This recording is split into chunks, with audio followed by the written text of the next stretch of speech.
নামাজের পরে যদি 20টা মিনিট পড়ি, 20টা মিনিট, 20 মিনিটে দেখবো অন্য সময়ের 1.5-2 ঘন্টার পড়া হয়ে গেছে। তাহলে আর্লি মর্নিং 4-5 ঘন্টা, আর প্রত্যেকবার নামাজ পড়ছি, নামাজ পড়ার পরে যদি 20 থেকে 25 মিনিট করে পড়ি, ইনশাআল্লাহ ব্রেইনে দেখবো 20 মিনিটে 2-2.5 ঘন্টার পড়া হয়ে যাবে। তার মানে বাকি টাইম অন্য যে কোনো কাজই করি না কেন, ইনশাআল্লাহ আমার পড়া একাডেমিক, তারপরে অ্যাডমিশন যেই লেভেলে আমি পড়তে চাই, ইনশাআল্লাহ অসাধারণ প্রিপারেশন হয়ে যাবে। এখন হাফেজ যারা হয় তারা পরে আল্লাহর কালাম পড়ে, ঠিক না? এবং কোরআনের গঠন শৈলী কেউ যদি অ্যানালাইসিস করে অবাক হয়ে যাবে, এত সুন্দর মিল।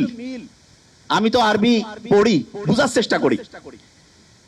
কেউ যদি সূরা নাসটা পড়ে, নিশ্চয়ই মনে মনে একটু আমরা যদি পড়ি, হ্যাঁ, কুল আউযু বিরাব্বিন নাস, মালিকিন নাস, সবগুলোর মধ্যে একটা কি অসাধারণ ছন্দ আল্লাহ দিয়ে রাখছেন। এবং এই ছন্দটা এমন যেটা ব্রেইনটাকে, তরঙ্গগুলোকে হচ্ছে কুল ডাউন করে আলফা ওয়েভে আনতে হেল্প করে।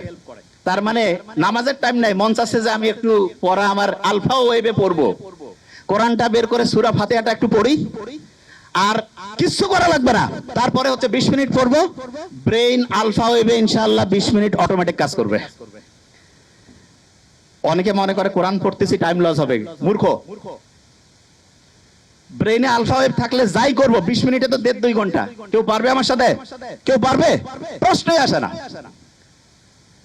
কোরআন যখন পড়ে কেউ, দেখা যাচ্ছে ক্লাসের পড়া হয় না, সাধারণত হাফেজিতে, সাধারণত এখন আল্লাহর রহমতে চেঞ্জ হয়েছে, দেখা যায় যেই ছেলে মেয়ের কোনো বুদ্ধি শুদ্ধি নাই, কাউকে আল্লাহর রাস্তায় দিয়ে দাও, আল্লাহর রাস্তায় দিল, কিন্তু দেখা যাচ্ছে সেও হাফেজ হয়ে আসছে, ঠিক না?